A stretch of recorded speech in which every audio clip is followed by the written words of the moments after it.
नमस्कार बच्चों, आज हम सब वर्ग 7 विषय गणित के अंतर्गत पूर्णांक इंटीजर्स के बारे में सीखेंगे। हमारे गणित की पुस्तक कक्षा 7 में पहला पाठ है पूर्णांक पर, इंटीजर जिसको इंग्लिश में बोलते हैं हम लोग। तो आज की कक्षा हम 2 पार्ट में करेंगे। पहला पार्ट पूर्णांकों का जोड़ घटाव और दूसरा पार्ट पूर्णांकों का गुणा एवं भाग। जैसा कि हम जानते हैं कि कक्षा 7 में लर्निंग आउटकम जो सीखने के प्रतिफल हैं तो है पूर्णांक के संबंध में कि पूर्णांकों का गुणन और भाग। तो हम लोग पहले पूर्णांक के बारे में समझेंगे, उसके बाद हम लोग उसके जोड़ घटाव और फिर गुणन भाग के बारे में सीखेंगे। तो जैसा कि हम लोग पूर्व की कक्षाओं में पढ़ चुके हैं संख्या के बारे में, प्राकृत संख्या जिसे हम नेचुरल नंबर भी कहते हैं, इंग्लिश में नेचुरल नंबर कहते हैं। तो गणना की संख्याएं प्राकृत संख्याएं कहलाती हैं। गणना की संख्याएं प्राकृत संख्याएं कहलाती हैं, जैसे 1, 2, 3, 4, 5, 6 और आगे अनंत तक। इसके बाद पूर्ण संख्या है, इसके बारे में भी हम लोग पूर्व की कक्षाओं में पढ़ चुके हैं। इसे इंग्लिश में होल नंबर्स कहते हैं। प्राकृत संख्याएं शून्य के साथ मिलकर पूर्ण संख्याओं का संग्रह बनाती है, जैसे 0, 1, 2, 3, 4, 5, 6 इत्यादि। ये सब पूर्ण संख्याएं हैं। कहने का मतलब है कि प्राकृतिक संख्याएं अगर जीरो से शुरू हो, जीरो भी उसमें मिला दी जाए तो सारी पूर्ण संख्याएं हो जाती है। तो इस तरह से हम लोग प्राकृतिक संख्या और पूर्ण संख्याओं के बारे में पूर्व में पढ़ चुके हैं। अब हम लोग जानेंगे पूर्णांक संख्या, पूर्णांक जिसे इंटीजर बोलते हैं इंग्लिश में। तो पूर्णांक क्या है? पूर्ण संख्याएं ऋणात्मक एवं धनात्मक संख्याओं से मिलकर संख्याओं का एक संग्रह बनाती है जो पूर्णांक संख्याएं कहलाती है। पूर्ण संख्याएं और ऋणात्मक और धनात्मक संख्याएं मिलकर संख्याओं का एक संग्रह बनाती है जिसे हम लोग पूर्णांक संख्याएं कहते हैं। जैसे कि यहाँ हम देख रहे हैं -5, -4, -3, -2, -1, 0, 1, 2, 3 ये शून्य और इधर धनात्मक संख्या है। तो ये सारे संख्याओं का समूह को हम पूर्णांक कहते हैं। पूर्णांकों को संख्या रेखा पर हम इस प्रकार निरूपित करते हैं। आप देख रहे हैं कि संख्या रेखा पर बीच में शून्य है और इसके बाईं ओर ऋणात्मक संख्या है और दाईं ओर धनात्मक संख्या। तो ऋणात्मक संख्या शून्य और धनात्मक संख्याएं मिलकर पूर्णांक बनाती है। तो पूर्णांक में जो ऋणात्मक संख्याएं होती है वो शून्य के बाईं ओर और धनात्मक संख्याएं शून्य के दाईं ओर। हम संख्या रेखा पर जैसे ही बाईं की ओर जाते हैं तो संख्या का मान घटते जाता है। ये घटते क्रम में होता है। बाईं ओर जाएंगे तो संख्या घटते क्रम में होता है और दाईं ओर जाएंगे तो बढ़ते क्रम में। तो अर्थात कहने का मकसद है कि अगर हम -5 को लें, -5 और -3 इसमें कौन बड़ा है? तो हम देखेंगे कि -3 बड़ा है, -5 छोटा है। तो हम लोग बाईं ओर जाएंगे तो संख्या घटती जाती है। तो हमने संख्या रेखा पर पूर्णांकों को निरूपित किया है। इधर 0 जिसे शून्य कहते हैं और धनात्मक संख्या ऋणात्मक संख्या है। अब हम इन पूर्णांकों का योग के बारे में समझेंगे। जैसे हम 2 धनात्मक संख्याओं का भी योग निकाल सकते हैं, 2 ऋणात्मक संख्याओं का योग निकाल सकते हैं, या फिर एक धनात्मक संख्या या एक ऋणात्मक संख्या, वो दोनों का भी हम लोग निकाल सकते हैं। तो 3 तरह से हम लोग तीन तरह के उदाहरण हम लोग देखेंगे अभी। जैसे कि हम लोग देखते हैं कि दो धनात्मक पूर्णांकों का योग। तो दो धनात्मक पूर्णांक हमारा जो है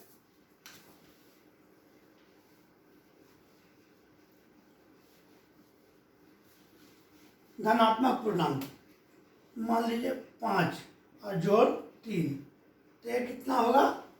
तो हम जानते हैं कि 8 हो गया। इसी तरह अब दो ऋणात्मक संख्या का योग, 3 जोड़ 7, इसमें हम लोग क्या करते हैं कि दोनों संख्याओं को जब समान है तो जोड़ देते हैं और जो उसका चिन्ह है उसको हम लोग ले लेते हैं। तो -3, -3 और -7 कितना होगा? -10।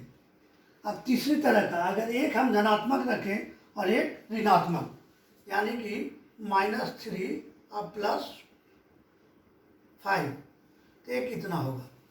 इसमें हम लोग क्या करते हैं?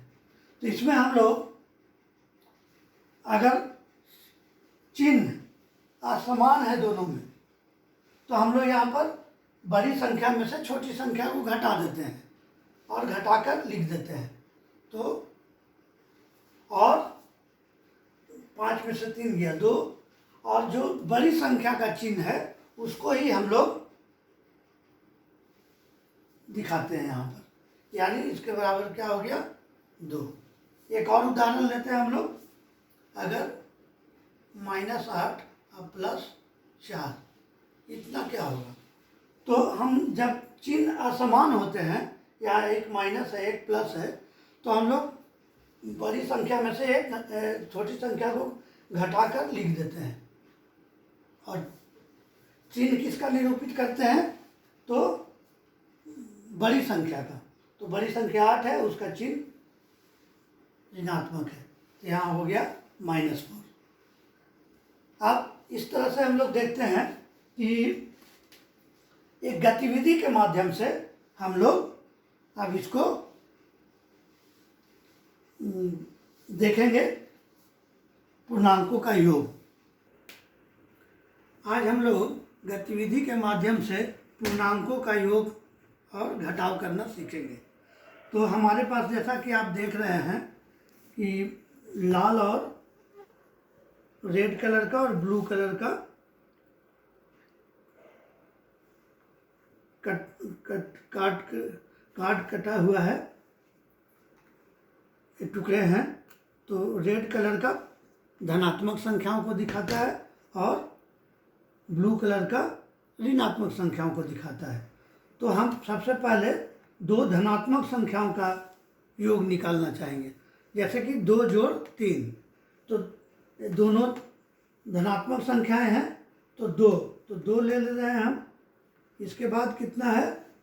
3, तो 3 लेंगे। 1 2 3, इस प्रकार हमारे पास कितना संख्या हो जा रहा है? तो हमारे पास हो जा रहा है 5। और रेड कलर धनात्मक संख्याओं को दिखा रहा है, यानी +5। अब इसी तरह हम दोनों ऋणात्मक संख्याओं को लेते हैं। दोनों ऋणात्मक संख्याओं को जब हम लेंगे तो हमारे पास क्या होता है, देखते हैं। हम लेते हैं -5 प्लस -3। ये कैसे होता है? तो ऋणात्मक है, यानी ब्लू कलर का ऋणात्मक है, तो हम 5 लेते हैं। 1 2 3 4 और 5। इस तरह हमारे पास 5 हो गया। और उसमें जोड़ना है हमें -3 जो है माइनस ब्लू रंग को दिखाता है और 3, तो 1 2 एंड 3। तो टोटल हमारे पास कितने कार्ड्स हो गए? 1 2 3 4 5 6 7 8। तो इसका वैल्यू हो गया 8। और इसका चिन्ह क्या होगा? क्योंकि ये ब्लू कलर का है जिसे हम ऋणात्मक दिखा रहे हैं, तो इसका चिन्ह हो जाएगा -8। तो अगर हमने देखा दोनों पॉजिटिव नंबर्स और अभी दोनों निगेटिव नंबर, अगर अब हम एक निगेटिव और एक पॉजिटिव रखें तब कैसे हम इसको दिखा पाएंगे? तो देखते हैं इसको। तो एक संख्या लेते हैं, पॉजिटिव संख्या, एक निगेटिव हो गया 4 और प्लस 6 लेते हैं। ये दोनों का योग करना है, एक ऋणात्मक और एक धनात्मक। इसका योग क्या होगा इसको हमको सीखना है। तो जब चिन्ह असमान होते हैं तो थोड़ा हमें ध्यानपूर्वक इसको करना होता है। तो माइनस के लिए हम लोग क्या करेंगे? माइनस के लिए ब्लू कार्ड कितना है? 4, 1 2 3 एंड 4। और धनात्मक संख्या के लिए हम रेड कार्ड लेंगे। तो कितना होगा रेड कार्ड? 6, 1 2 3 4 5 और 6। तो हम ऋणात्मक के नीचे में धनात्मक संख्या को सजा दिए कार्ड को। अब हम देखते हैं कि ये ऋणात्मक है, ये धनात्मक है, दोनों एक दूसरे को ए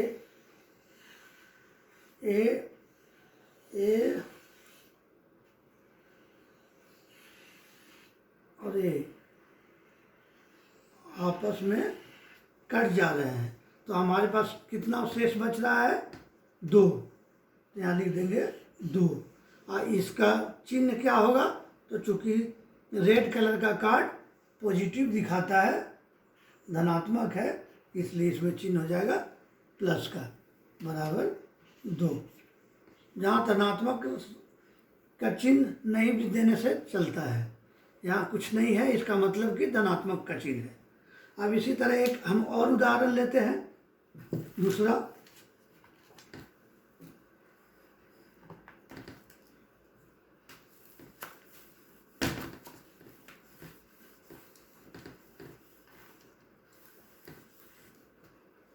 मान लीजिए कि हम लेते हैं -7 प्लस 4। तो इस तरह से हम देखते हैं। तो ऋणात्मक के बदले में हम पहले धनात्मक को रखते हैं। तो 4 है, 1 2 3 एंड 4। और ऋणात्मक के लिए ब्लू कलर का लेंगे हम। तो धनात्मक संख्याओं के नीचे में रख देते हैं इसको 1 2 3 4 5 6 एंड 7। तो यहाँ हम देखते हैं कि यहाँ ये चारों एक दूसरे के बराबर हैं, धनात्मक और ऋणात्मक मिलके हट गए। तो हमारे पास शेष कितना बचा? 3। तो यहाँ लिख देंगे 3। और इसका चिन्ह क्या होगा? तो चूंकि ब्लू कलर का ऋणात्मक संख्याओं को डिनोट करता है, इसलिए यहाँ पर इसका चिन्ह होगा माइनस। तो यहाँ हम देख रहे हैं कि जब चिन्ह असमान होते हैं तो बड़ी संख्या में से छोटी संख्या को हम लोग घटा दे रहे हैं, और चिन्ह किसका होता है?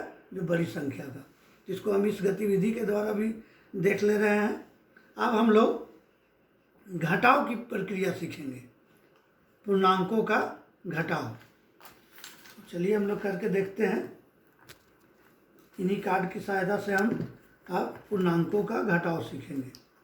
तो कुछ नहीं, इसी उदाहरण में अगर हम यहाँ पर घटाव ले लेते हैं,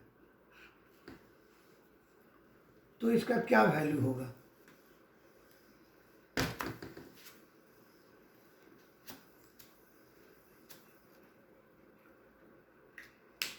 यानी ऋणात्मक संख्या और घटाओ धनात्मक संख्या। इसको करके हम लोग देखते हैं। तो धनात्मक संख्या के लिए हम लोग क्या करेंगे? इसको हम लोग इस रूप में भी लिख सकते हैं,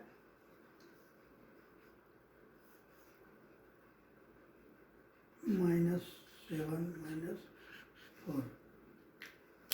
तो इसको हम लोग दोनों ऋणात्मक है हो गया यहाँ, तो यहाँ फिर हम क्या कर सकते हैं?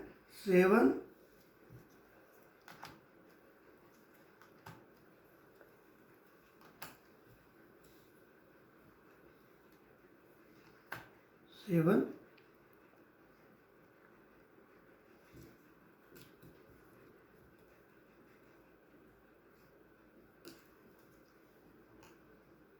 और यहाँ यहाँ भी -4 है, तो यहाँ भी ब्लू कलर का ही, क्योंकि ब्लू कलर वाला हम ऋणात्मक दिखा रहे हैं।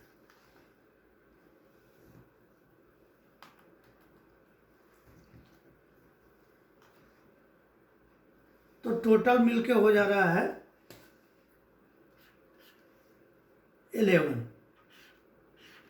लेकिन इसका चिन्ह क्या होगा? तो चूंकि ब्लू है इसलिए, तो हमने पहले भी बताया था कि जब चिन्ह समान हो जाते हैं तो उसमें दोनों को जोड़ देते हैं और चिन्ह जो है वही हम लोग लिख देते हैं। अब हम एक दूसरा उदाहरण लेते हैं।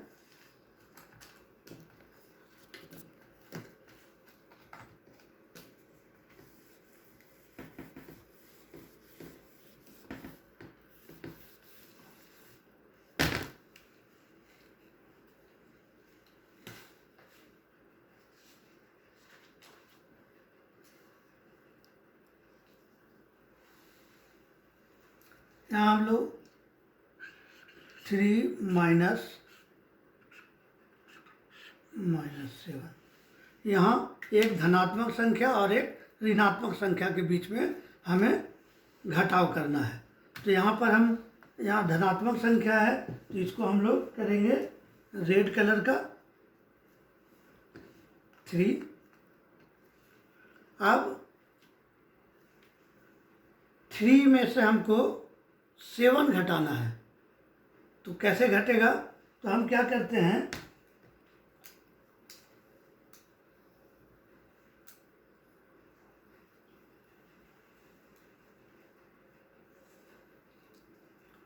तो 7 कार्ड रखते हैं यहाँ पर। 1 2 3 4 5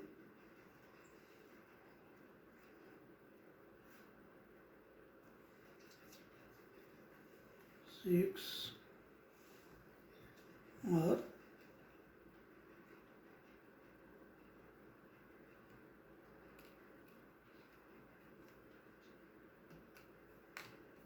7।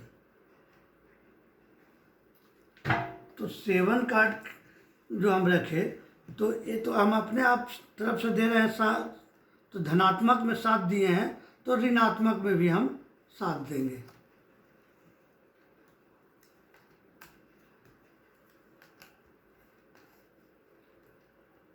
इसका मतलब हुआ कि 7 धनात्मक दिए तो 7 ऋणात्मक दिए, मतलब इसका मतलब कि ये आपस में बराबर हो गए।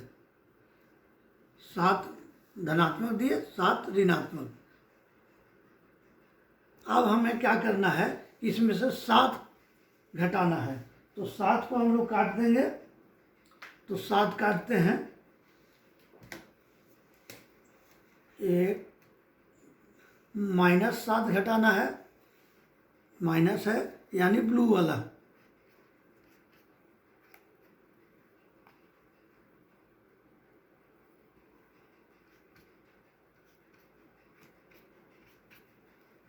सात कट कर दिए, तो हमारे पास बचता है कितना टोटल?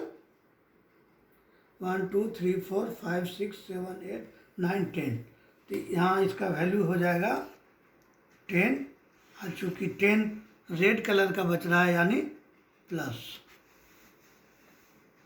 इस तरह से हम लोग जोड़ और घटाव गतिविधि के माध्यम से देख लिए। अब हम आप लोग को एक आपके लिए सवाल देंगे जो आपको हल करके लाना है। बच्चों, आशा है आप पूर्णांक के जोड़ और घटाव करना सीख गए होंगे। आपने एक गतिविधि भी देखा, आप इसको अपने घर पर भी कर सकते हैं। अब आपके लिए हमारे पास कुछ सवाल हैं, आप इसको नोट कर लें और इसको आप बनाएंगे। तो यहाँ पर सारणी को पूरा करना है।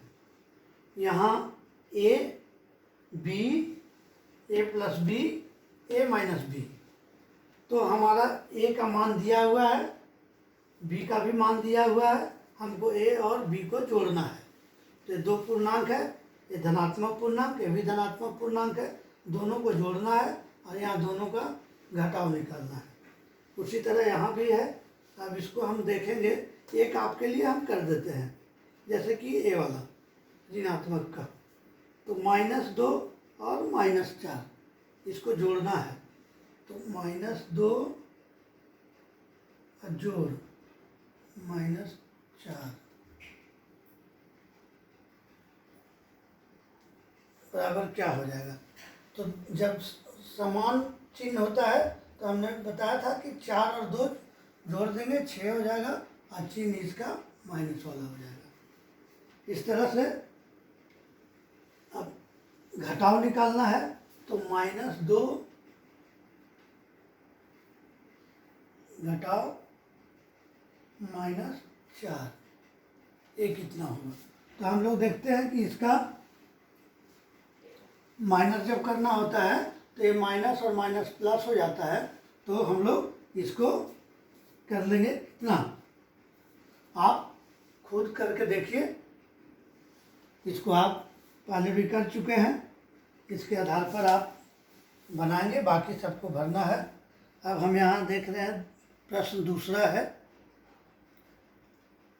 प्रश्न दूसरा है, हल करें। 2 जोड़ 2 घटाव 2, 2 + 2 - 2 इक्वल टू निकालना है 6 - 8 + 2, 4 + 3 - 2 + 5, 6 - 2 - 3 + 4, -2 - 2 ये बराबर निकालना है इसका। इस तरह से आप लोग निकालेंगे और हमें हमारे YouTube चैनल पर इसका कमेंट भी देंगे। धन्यवाद।